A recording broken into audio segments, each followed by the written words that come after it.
stories on this channel that offend some people, and it may be stories on this channel that bring back a lot of bad memories and bad flashbacks for a lot of people. And I want to apologize in advance to any victims, families, or loved ones. These stories cause to for incidents to be relived in people's minds. You understand what I'm saying? I understand. What I do here is I document Brooklyn history. You feel what I'm saying? Because if we don't do it, ain't nobody else gonna do it. Let's be respectful in the comments and let's learn stuff. As I'm going through the handball court, all I know is niggas say, no! All you heard was gang, gang, gang. Boom, boom, boom, boom. Gang, gang, gang, gang. Clack, clack, clack. Clack, clack, clack, clack.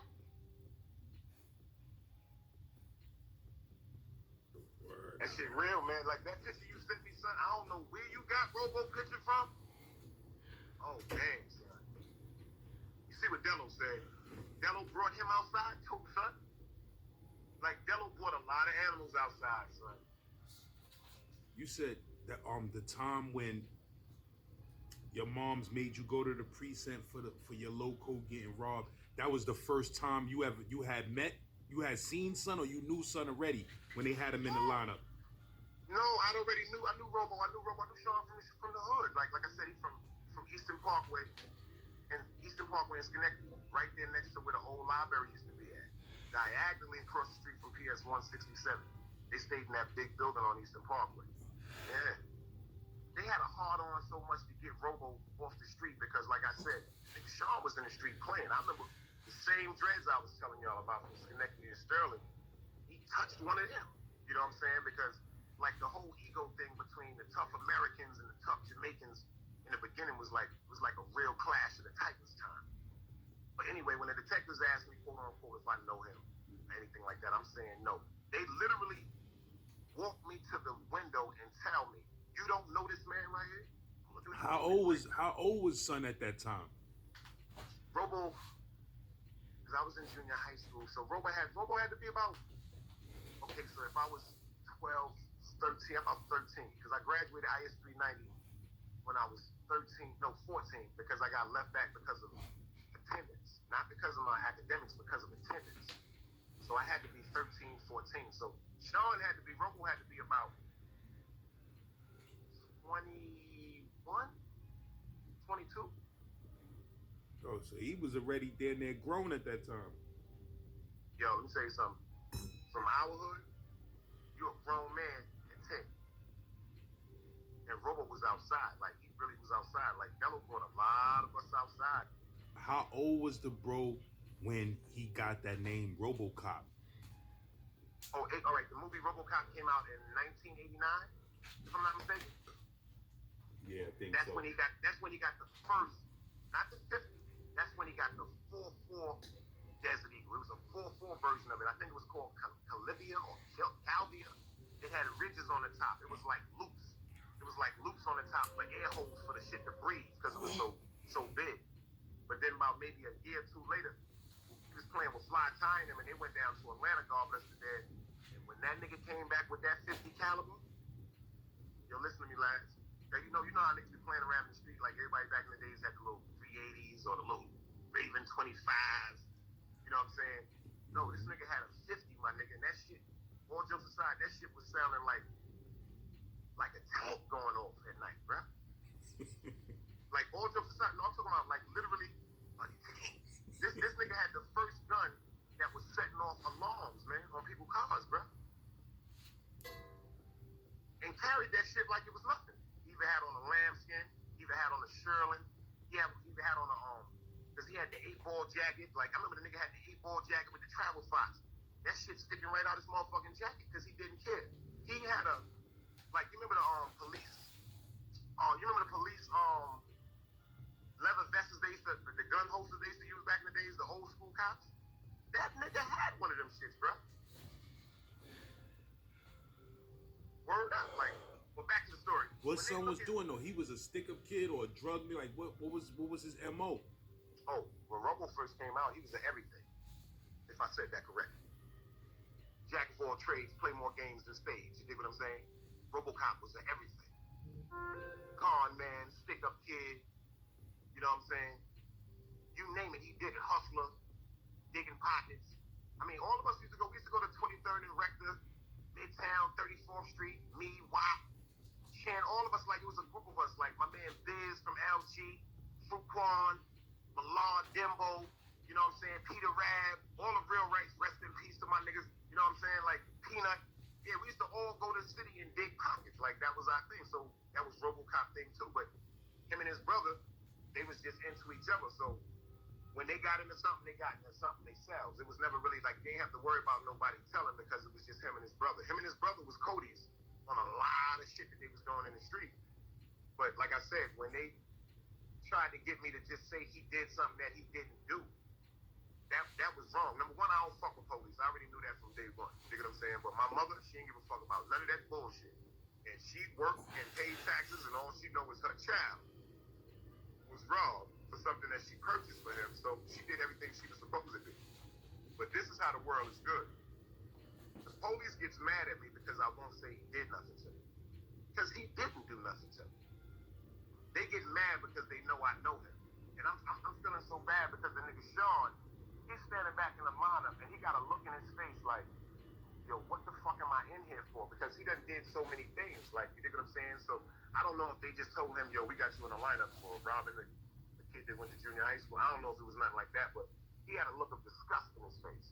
To make a long story short, the detectives wanted talking to my mom. They make me sit outside in the hallway in the 77 precinct. So my mom, she winds up walking me back home right at the block. Like I said, we on Utica Avenue in Prospect, so it's like a 1-block walk.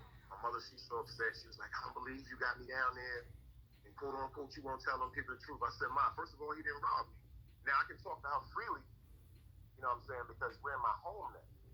And I tried to express to her, Ma, he never robbed me. She was like, so why LeVon and them saying that he robbed you? I said, I don't know what my uncle had told her last, you dig what I'm saying, but maybe, I think the information that my uncle told her, I think he said something like, I know him, a dude named Robo. And when he said Robo, I think everything just stopped. Like when he said Sean, my mother didn't really get a logic in this after that. Like, yeah, he know him, but it's not him, it's his brother. It wasn't Sean, it was his brother, a dude by the name of Dice. Same name as mine. To make a long story short, the next morning, I'm getting ready to go to school. Remember, I used to tell you that the bell used to ring in the back in my mom's room. So the bell is ringing. You know what I'm saying? It's about 7:15, 7:20. My mom comes to the window. She tells me, she said, there's somebody downstairs said they want to talk. When I come downstairs, God bless the dead, it's the nigga RoboCop standing in front of my door with my polo boots in a C-Towns paper bag. We had a C-Towns on St. John's between Utica and Schenectady. The nigga got the coat back from his brother, brought it straight to my crib, and gave it to me. He said, yo, let me tell you something, Demont. Because like I said, he knew me from younger, so it wasn't really about dice shit. These niggas knew me from a kid. He's like, let me tell you something, Demont. You really done a lot of niggas older than you, bro. My brother ain't gonna never fuck with you again. My fault. You'll take this coat. Gave me a pound and walked off. Like I said, this nigga Sean, unfortunately before his demise, he was one of the ones in the street that either jail was gonna send him away for the rest of his life, or somebody was gonna put him on the ground. And for him to go out the way he went out was shocking to a lot of people. You know what I'm saying? Because Sean was the one, like I was telling you, it's a dude by the name of Bass that stays on Park Place. He stayed on Park Place between Schenectady and Troy at the time. And you know, he's Jam Master Jay's cousin. You dig what I'm saying? So my friend Baguette, you know, Dirty, he was trying to get into the rap game and all that, doing everything he could to really meet the bigs and all that. So he had a meeting one day to meet Jam Master Jay, and we wound up going to Jam Master Jay studio in Queens. Make a long story short, it was an altercation between the real rapper 50 Cent and Jam Master Jay because of contract of his that got renegotiated and discontinued without his awareness. And it got so hectic up in the studio, 50 like demanded for nobody to move. Like if he hearing this, he'll tell you this story. He demanded for nobody to move, and I grabbed Dirty and me and him walked straight out there. What you mean? Y'all was already sitting in the studio and 50 just rolled up in there with niggas? Yeah, I'm sitting. No, one dude, no niggas.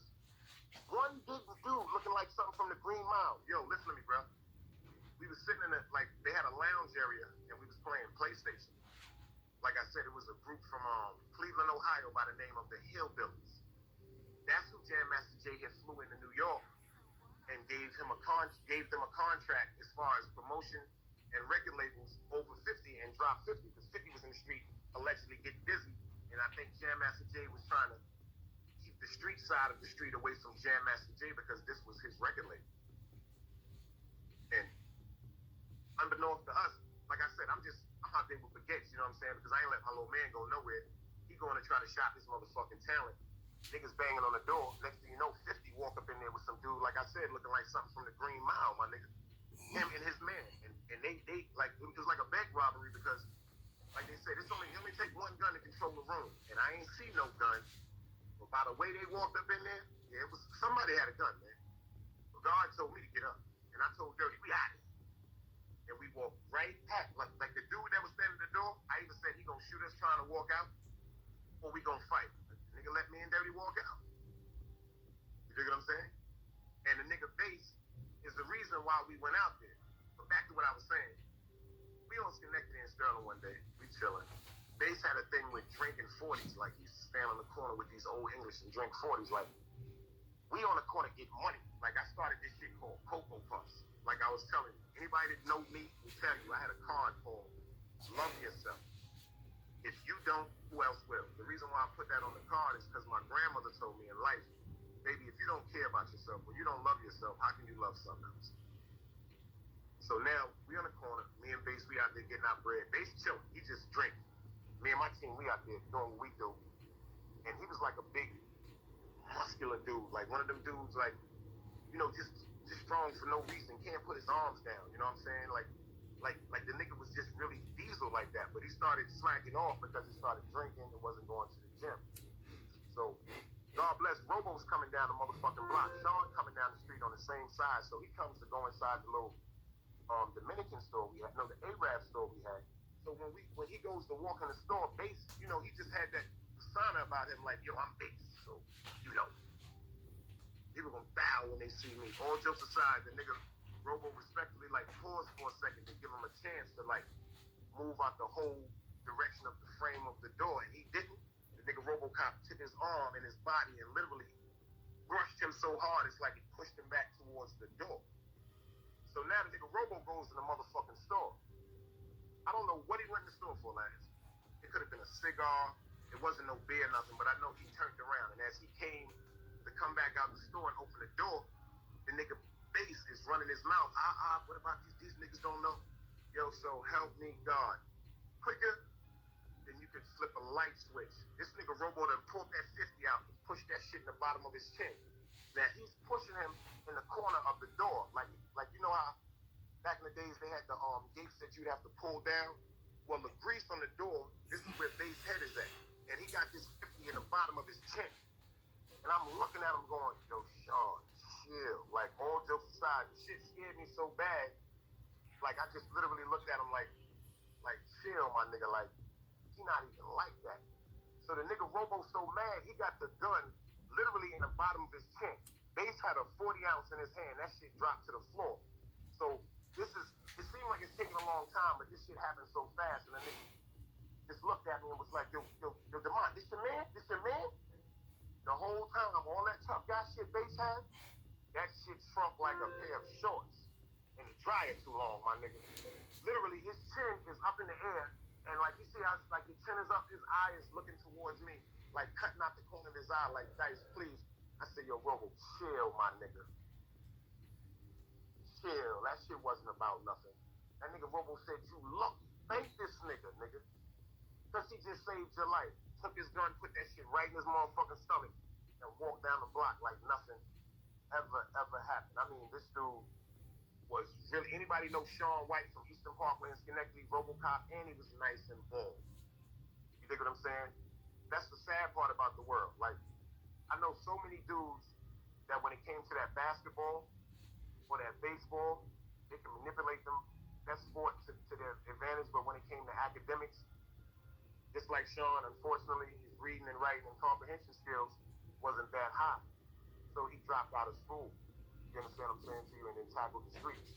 And like I said, with Robo, Sean was charismatic also. He was handsome. He had chicks that was on him. He was a little aggressive when it came to chicks, but he had chicks that was on him. Like I was telling you, he used to mess with my man Julius Box that got shot when Shine and Puff and them got into that shootout. That you remember that shit when Puff and Shine and them got into the shootout? Well, my man Julius, his name is Box from the projects. He got clapped. He was online when that shit happened. And he got a sister by the name of Pamela from Albany Projects. Tall, slim, beautiful girl.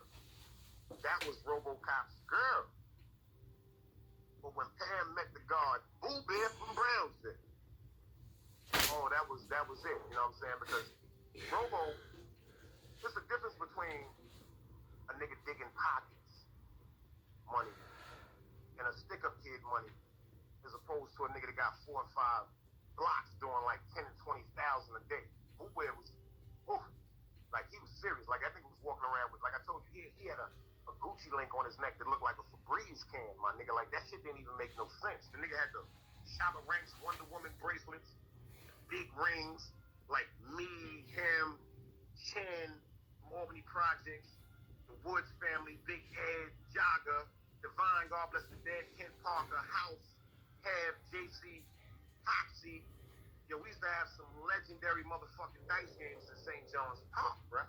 I'm talking about I'm a little fucking kid. Don't ask me why I was in this park last, but I already explained that to you. I was stupid. Forgive me for the insane mind that I had back then. I was so fascinated to listen to me. Like late night in St. John's Park, the dice games start like about when the lights go out.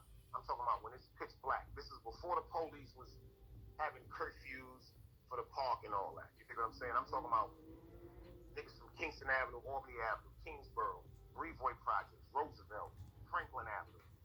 Gangsters from all over the world is in the park. St. John's Park shooting dice either on the floor or on the chess tables. And I was gravitated to that shit, man. I didn't want to be in the house. My mother used to tell me to go to sleep. All jokes aside, lads, my mother was so tired when she used to get up to work. The minute she fell off work, I went right to the back and slung up the tree. What you mean? She'll come home and fall asleep, and when she fall out, you be out? Man, just like the scene from Cooley High, my nigga. Remember when Raj's moms came home?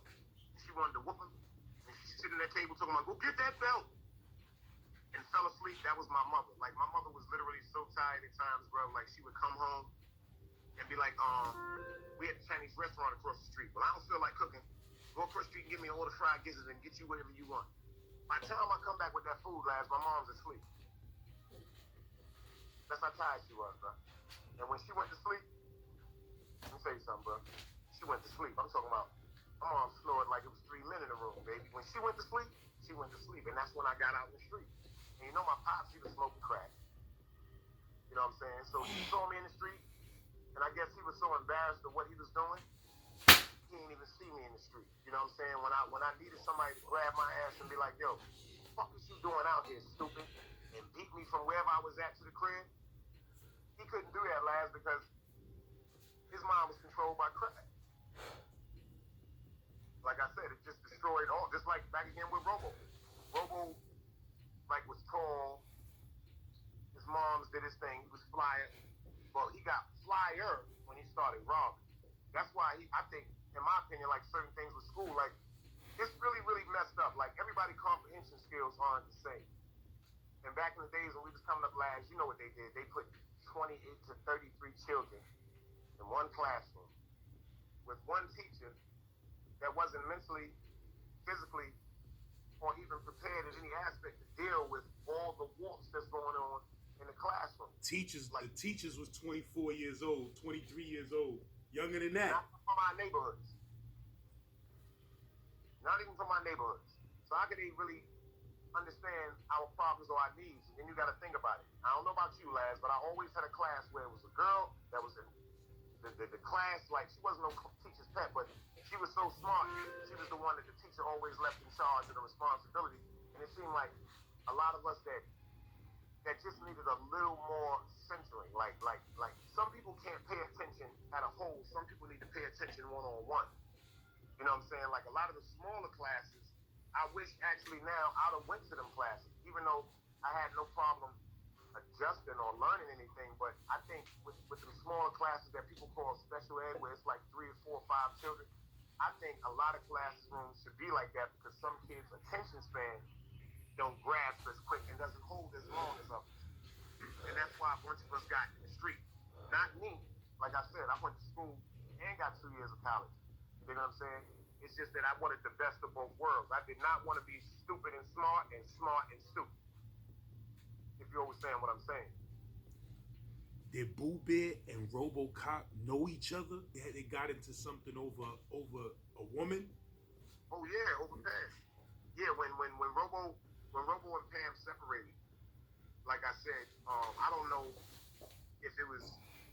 Who knows? Robo could have. I think Robo did love her, if you ask me. But when it comes to losing a woman over, if to lose a woman because of what you did, or to lose a woman to another man, that ignites a different feeling. Like if you fucking up and you and your woman going through something, and you just recognize one day, like, damn, this woman ain't happy. This is why she left.